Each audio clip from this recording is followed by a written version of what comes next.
Welcome back, everybody. Streets and Eats here, and we are on episode 123 in the new year, and we are going to be talking today about one of my favorite cities in Germany. Pretty much undiscovered until recently for us, but we'd heard about it and made a plan to go, and finally did, and we're going to tell you all about Düsseldorf. Yeah, Düsseldorf. What a fun city. It's one of those places that now we like to go back to over and over and over again, mainly because, hey, we like to eat. And that's a lot of what this episode's going to be about, food. Speaking of food, I got a trivia question. And yes, it has to do with food. Oh, I might have a chance. So you might have a chance. You might not. Because, it's got to be a little bit tricksy. So one of the things that you're supposed to try when you're in Nordrhein-Westfalen, or which Düsseldorf is the head city of, is you're supposed to try halve Hahn. Halve Hahn. So what do you think that is? Halve Hahn. Well, Hahn is chicken. So it's either some kind of chicken dish, or it's something that is made to resemble a chicken. Halve sounds like helva to me, but Halve Hahn. Spell it for me. Halve. Well, it's a half a chicken. That's how it translates. You're right. That's not what it Clearly is. It's not. So I have no idea what it is. And basically, remember that a lot of things in Nordrhein-Westfalen, it's right on the Dutch border. So halve Hahn is halve is more of a way the Dutch would say half. But you're right. It means half chicken. It is not a half a chicken. Half chickens are very popular all over Germany. Well, that's true. And I'm sure you can get a good one in Düsseldorf as well. But that is not what they're referring to when they say you need to try it. Actually, no, it is. And we had this. So I feel like it is a really good thing to put on the podcast. It's a half a rye roll. So one thing you might know about traveling through, especially Eastern Europe and Northern Europe, is that rye is a very popular bread, more so now still in Eastern Europe. And yet in Düsseldorf, it's still very, very popular. And it's actually called a Rügelchen in the Rhineland. And the Rügelchen is a half a rye roll. And the reason that you order it is basically to chase down some Altbier, maybe with some pickles and maybe some eggs or anything that you want to eat. Some spicy mustard, some verse. But no matter what, you definitely are going to have some buttered halve Hahn or Rügelchen, or in English, rye rolls. Doesn't sound that exciting, does it? It doesn't. But they actually are pretty good.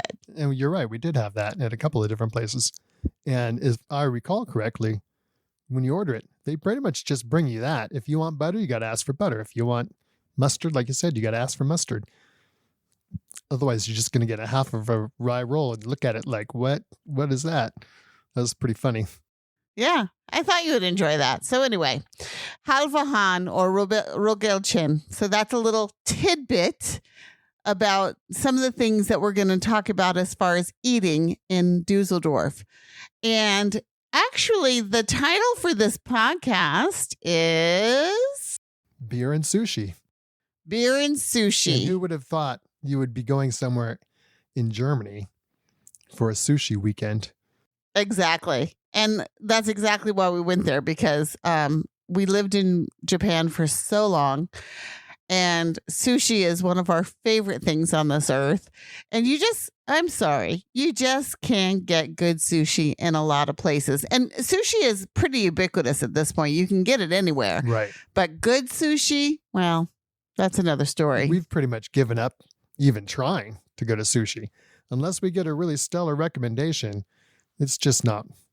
It's just not never worth up it. to our standards. Yeah, exactly. It's not up to our standards. I mean, we lived in northern Japan for a while where we could go directly to the fish market and get the freshest sushi on the planet. Super easily, super cheap, and just super totally delicious. So that is hard to come close to that. But we did get a lot of good recommendations. Well, that's what I was going to say. So why is this a beer and sushi weekend? Mainly because we had heard that the biggest and most popular Japanese, what would you call it, neighborhood conclave is in Düsseldorf, and that the people who have gone there have had excellent reviews and excellent experiences with all kinds of Japanese food. So that just called to us, and we're like, that's the only reason we need to go is for the food, right? Yeah. And then we read about the Altbier. And then you go a little further and you read about Altbier. I figured your trivia question was going to be about the longest bar, but I figured also that you wouldn't ask me that because we talked about it quite a bit as we were traipsing along the longest bar in the world. Exactly. Yeah. As Jim points out, the downtown area of Düsseldorf is just sort of wall to wall, so to speak, little pubs and Altbier breweries and places to stop and have a tipple. And it is indeed called the longest bar in the world. It is a misnomer, of course, because it's not a continuous bar. And I would venture to guess there's probably plenty other places that are very similar that could also make that claim. Yeah. I can think of places in Korea, in Vietnam, and just literally all over the world. But it doesn't matter. It is technically a term that is used to describe Düsseldorf. And you know what? It was a lot of fun. And we'll tell you all about it. Yeah. So you have these two main areas that we were focused on. One is the old town with the Altbier, and the other one is Little Tokyo with Japanese shops, supermarkets, all kinds of stuff, restaurants, like Japanese food that I've never seen outside of Japan before. And most of it was quite delicious. And, some of it maybe didn't quite hit the mark, but we have pretty high standards for Japanese food after living there. And, if we kind of ratchet that back a little bit, it was all quite excellent food.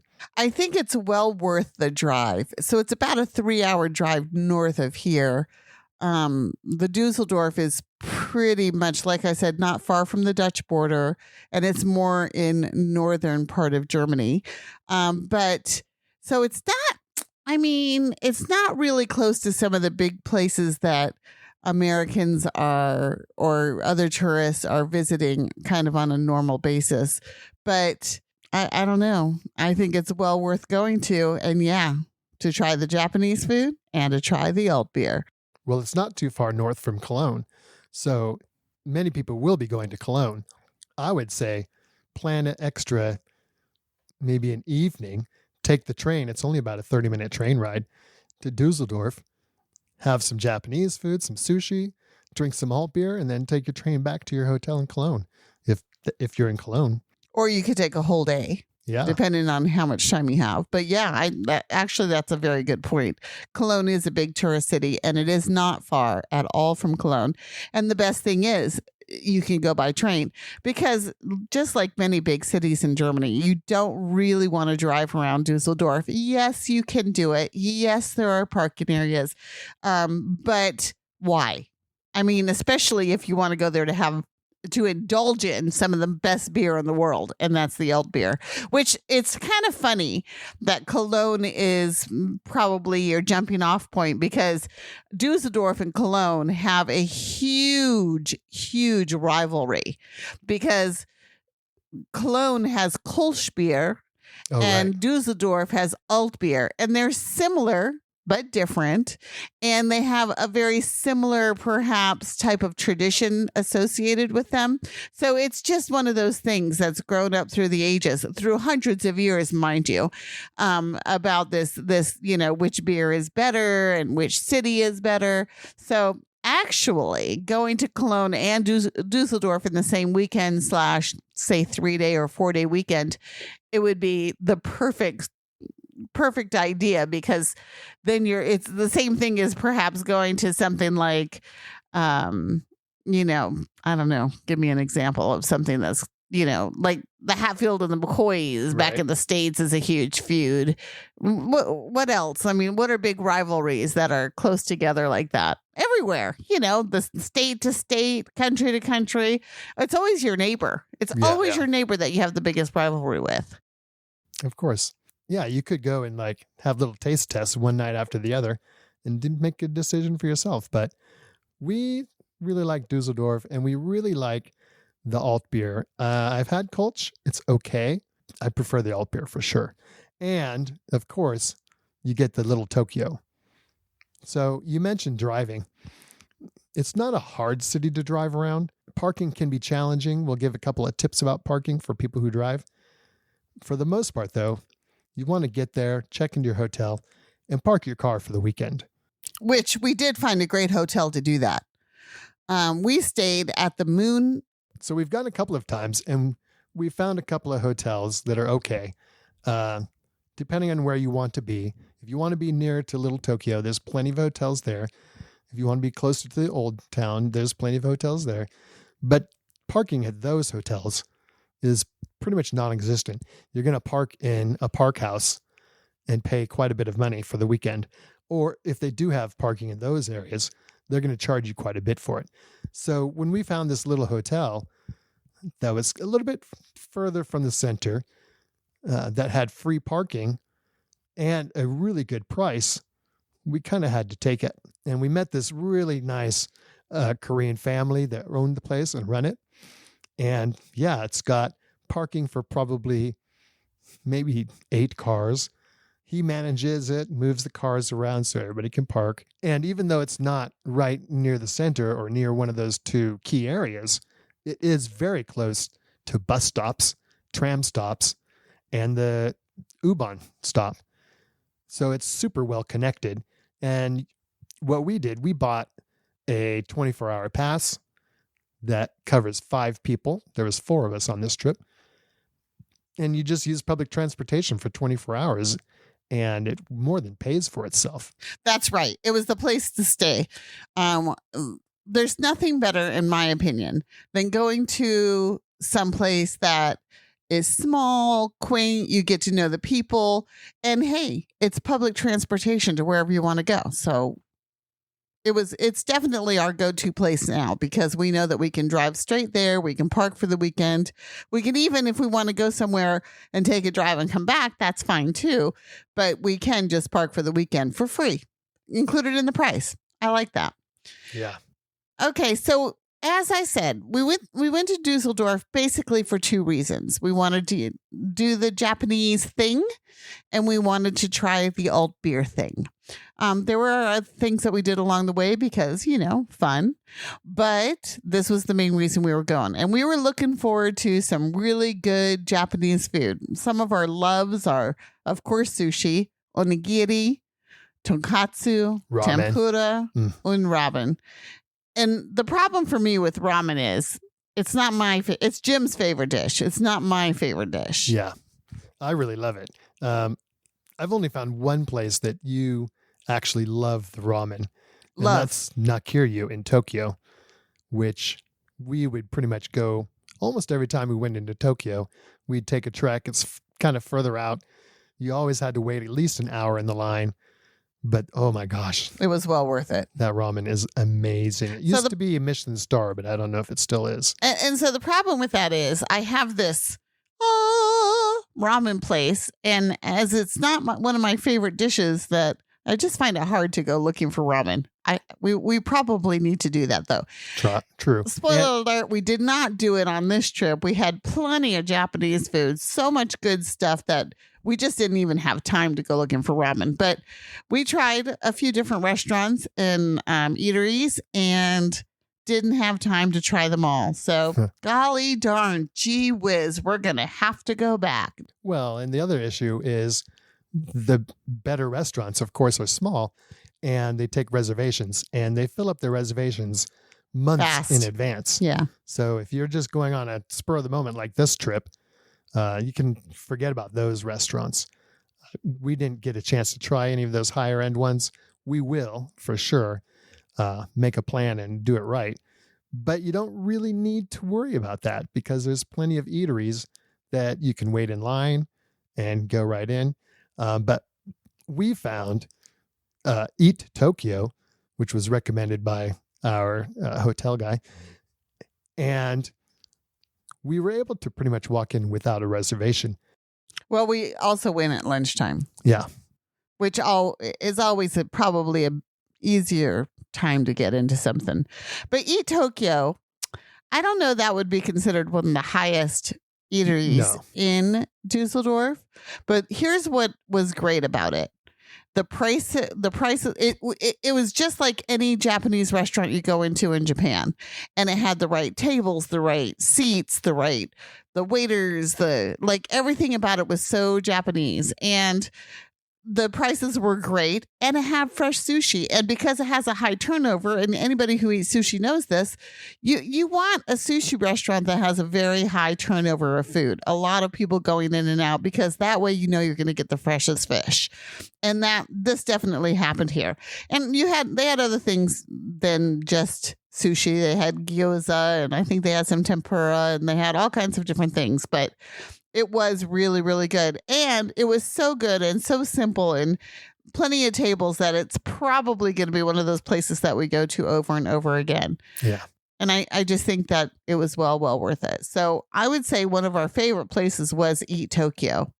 The other one stand out for me was the soba restaurant that we went to. And I forget the name of it, but it's a little bit off the main street. They make their own soba noodles there. They had a delicious broth to dip the soba noodles in. They're cold, like you would get them in Japan. And we were there on one hot day, and it was really refreshing. I really liked that place. There's something about cold Japanese noodles in the middle of a hot, steamy summer that they just taste delicious. They go down so good. Yeah, they're some of my favorite things too. If you look at our blog, you can see how we even went to where they were making the buckwheat noodles and learning all about the soba and everything. It was a lot of fun. But yeah, I agree. That was one of the better places we went to. And again, very Japanese, everything about it.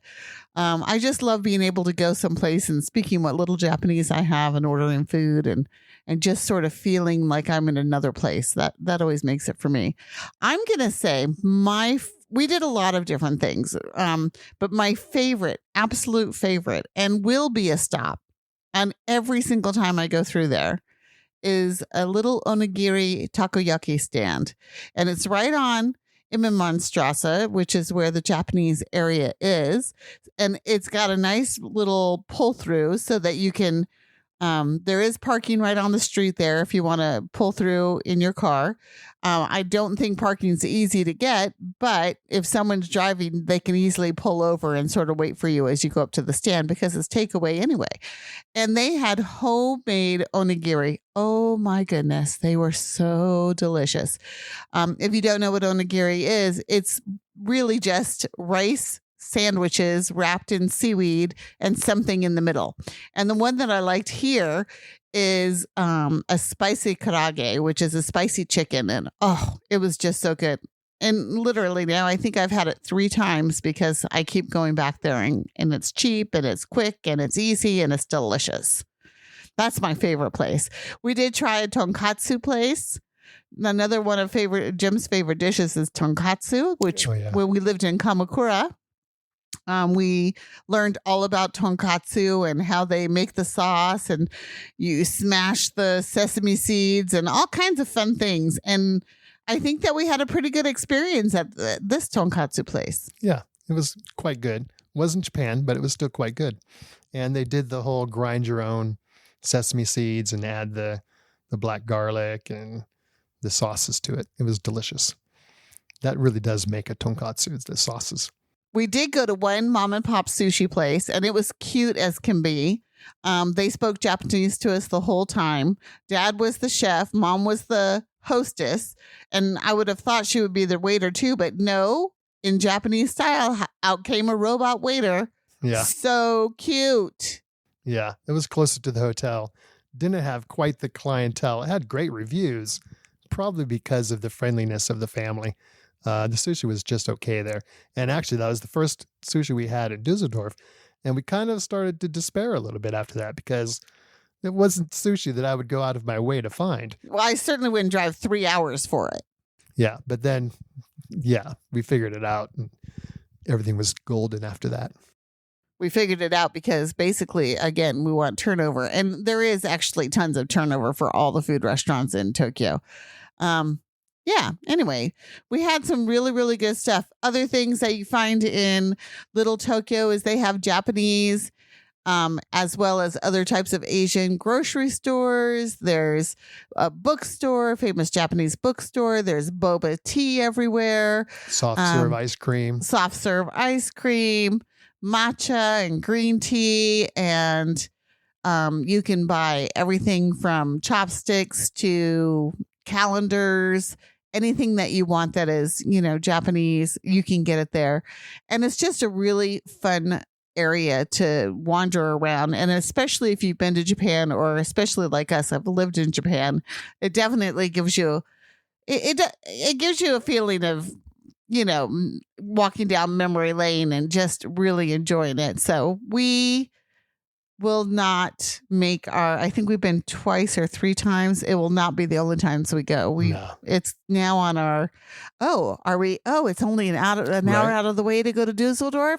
Sushi, here we come. Right. We're driving to the north of Germany. We could always take that Autobahn that goes through Düsseldorf and get some lunch. We've done that actually a couple of times now. Yeah. We're not above it at all. Not at all. When sushi calls, we come.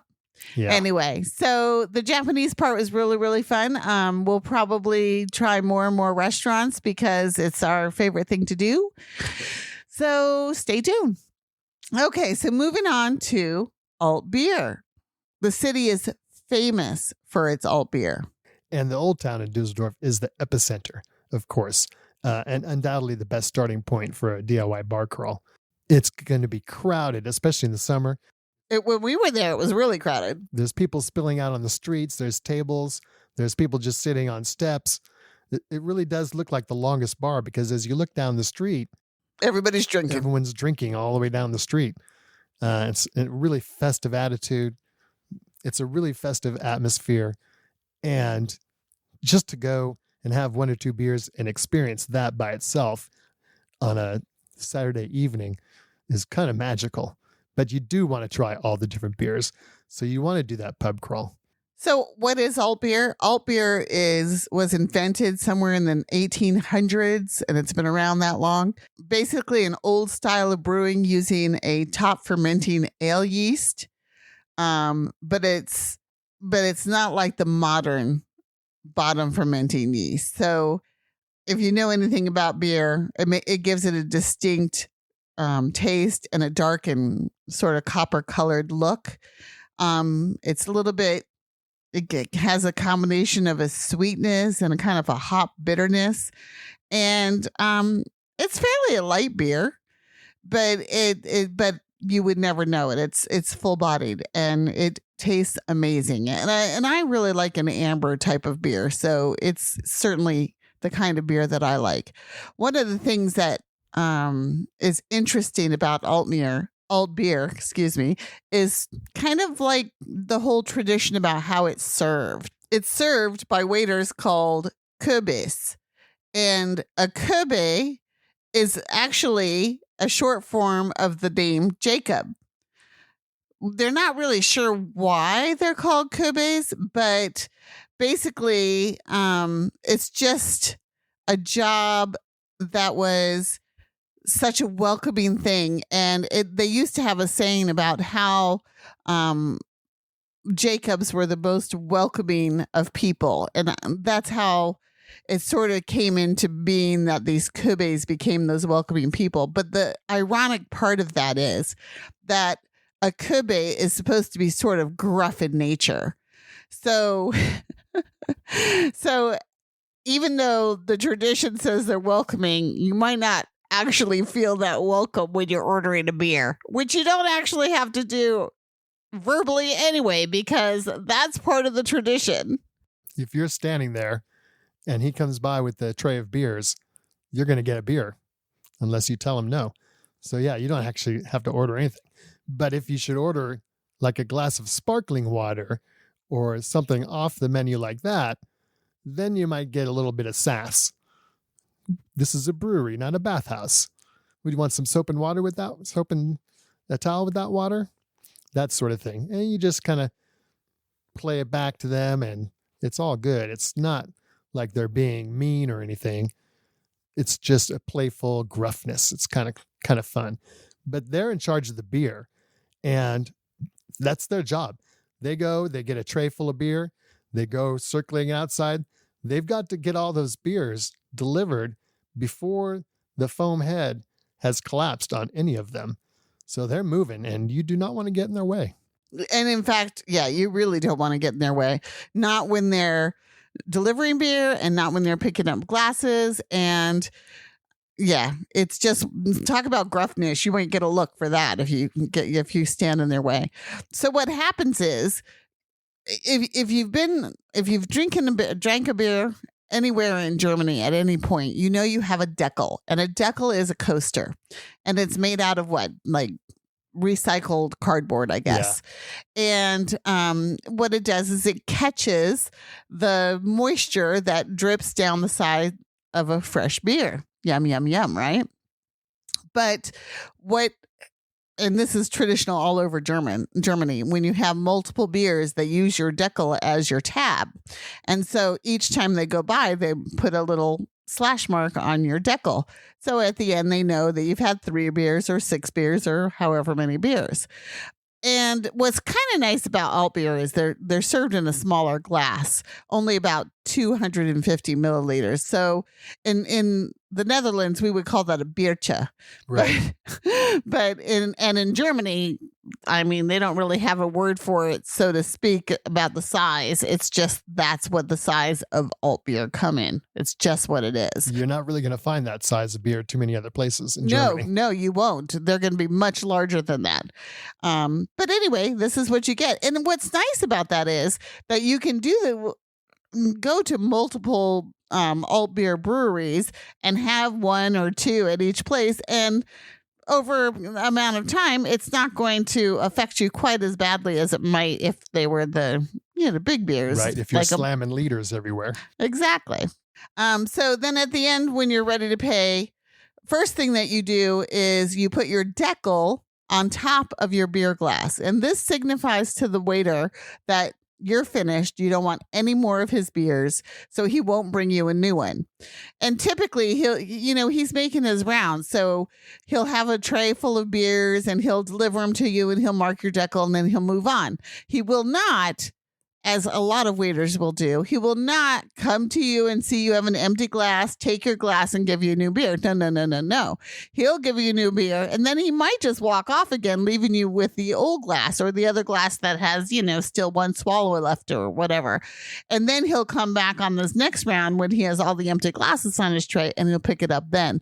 And so that's why you've got to sort of signal to him that you're done drinking. You put your deckle on top of the beer, and then when he gets around to you, and he will come around, then he'll, like I said, add it up, and then you pay. Piece of cake. Really, really easily. Now, what used to be is that the Kobes had to pay for their beers before they sold them. So nowadays, in Germany, that couldn't happen anymore. People do not rely on tips for money. Yeah. They get salaries, but they still want to sort of continue that tradition of marking the deckles and doing it that way. And they will be happy to get a tip. I mean, they are hustling and bustling. They are. And we were there, like we said, the first time in the summer or the second time in the fall, and it was still warm and we were working up a sweat. So I can imagine that they were.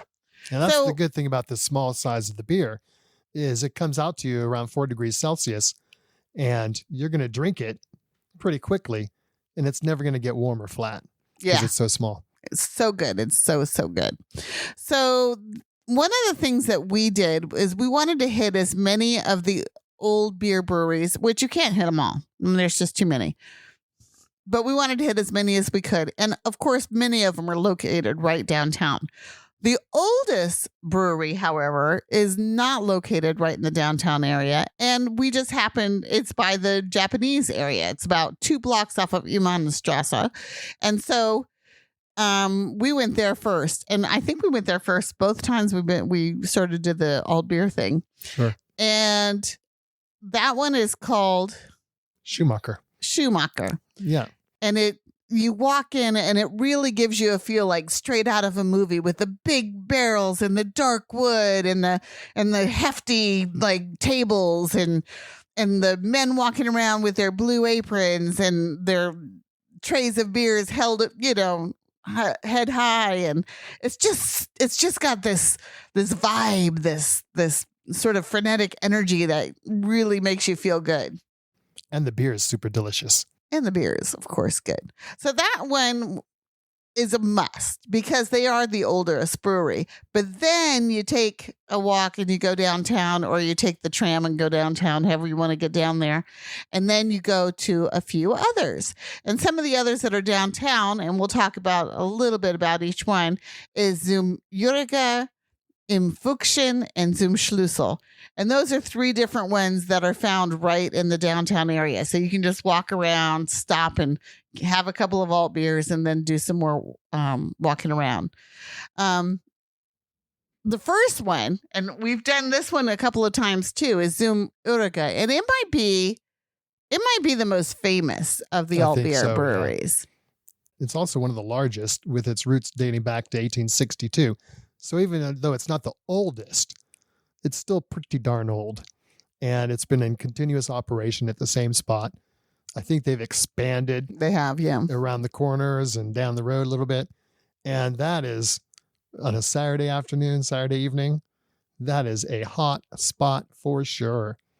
And a lot, like Jim said earlier, a lot of people are eating and drinking right outside. And typically you stand up at the tables outside. So if you want to sit down and have like a meal, you'll want to go inside. I'm not sure if they take reservations or not because we've never made reservations. But you can get some snacks no matter what anyway. They do, because we've gone a couple of times inside and they'll let us sit at a table, but they'll always point out, but you have to be gone by 1700. Oh, you're right. They always have the reserved placards on them. So one thing about Jürgen is that it has pretty good beer snacks. They all have some kind of beer snacks, but I would say Jürgen probably has the most traditional beer snacks. And this is where we had the rye rolls the very first time in Düsseldorf. And I didn't really know what I was ordering. This is a complete travel fail on my part, or language fail. I'm like, yeah, I'll have a couple of Ragulchens because they sound good. They're local delicacies and I'm supposed to try them, but I have no idea what they are. And they brought us 2 little rye rolls without butter because, as Jim mentioned, if you want butter, you need to order it. The other things that it was really good. I mean, it's rye rolls. It goes with everything. The other things that we had there is we had another really traditional thing, which was these famous boiled eggs, and they come with oil and vinegar. And basically, you're making your own. What do you call those eggs? Like egg salad? No. Deviled eggs, where it has the oil and vinegar, and you sort of mix it all together with the yolk, and then you eat it all together.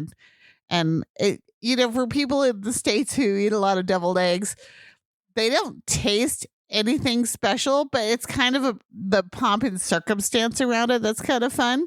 And it's just something that they've done for hundreds of years. So in that way, it's just really cool too. One of the things we tried, because we just thought it was so off the wall, was called the Jürgen Altbier Creme. Do you remember that, Jim? Yeah. That was actually quite good. Well, all it was a chocolate mousse made with the beer and a little bit of the rye. Right. Rye bread sort of mixed in and macerated, so to the point where you don't really realize it was bread at all. It was very, very good. And it was just funny because I'm thinking, how many times can you say you've had a beer dessert? I don't know. The next beer we tried was at Zum Schlüssel. And what is sort of unique about this place is that they only serve their beer straight from the barrel. They don't bottle their beer at all. There's no reason to. They haven't. They were established in 1850, and by golly, it's worked for a couple of 100 years, and who needs to change? So they have no intention of changing it. And I got to say, it was a good one for sure. Do you remember it? Yeah, that was actually one of my favorite ones. I always like a good barrel beer.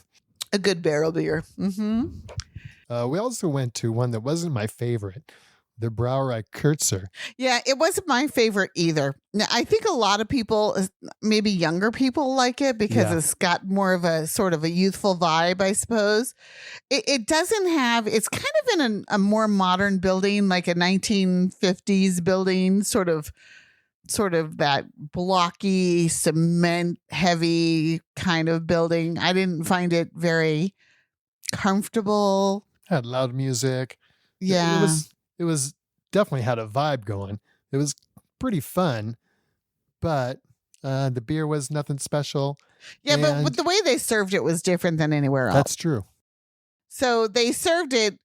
I don't know. They didn't serve it like all the other old traditional places. They had it on beer flights, which, you've seen beer flights all over the world. And this one held 10 beers or so, 12 beers. Yeah. And then, so they'd carry the flight around and they'd sell it to you that way. It was okay. I mean, I think it's well worth a stop along the way, and it is right downtown. So there's no reason to walk by it. But I kind of really enjoy the more traditional ones more, I think. Now, to be fair, the evening we were there was also the evening of a home game at the soccer stadium. And there were big crowds of young men who were pre-partying before the game. And that could have colored, how we felt about the place, how loud it was, and that sort of thing. Yeah, perhaps. Maybe we'll have to go back. Is that what you're saying? Yeah. So the last one we went to is called Fuchsen, or Little Fox. And it is a charming little brewery.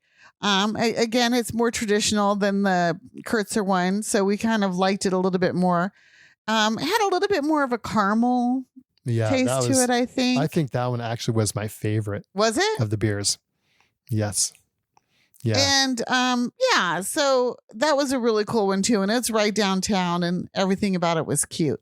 And I think maybe cute, quaint, traditional, all those words really describe what the sort of alt beer feeling is. And what I really like about it is just the fact that you can go downtown, have a little beer, sit and chat with your friends, and then move on to the next little brewery and have a little chat with your friends without getting, drunk. Yeah. Although by the time we got done, we were tipsy. There's no doubt. And had been to the fifth brewery. You figure we had 2, maybe 3 beers at each of the places. So that really does add up. But the difference is you're walking through the town. You're seeing some of the sights in the old town. It's a beautiful old town. And you're kind of pacing yourself with your drinking as opposed to just sitting in one place and drinking, like we said, a liter of beer. Yeah, the old town is right next to the Rhine Promenade, which is right along the river, and it's just really pretty. So we went to the Schumacher, took the tram downtown.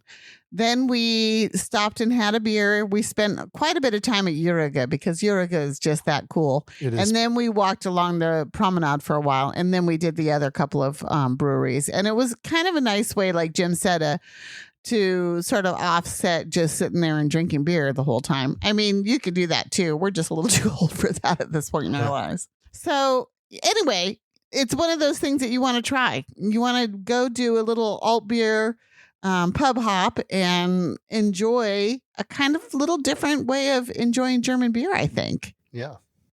And so that's what Düsseldorf has been to us primarily, is Japanese food and drinking alt beer. But there's actually quite a bit more to do in the city, and maybe we'll do another podcast. But just to add a few things to your list, you could always go to the Balloon Museum. So much fun, great selfies. Kiefernstrasse, which is a a little road, not even 2 blocks long, that has tons and tons of really ornate murals and graffiti, really fun. One of the things you can look for, Düsseldorf is famous for its cartwheelers. And so they have everything from cartwheel, things that you can buy in the store, souvenirs and stuff, to looking for cartwheels on the manhole covers, things like that.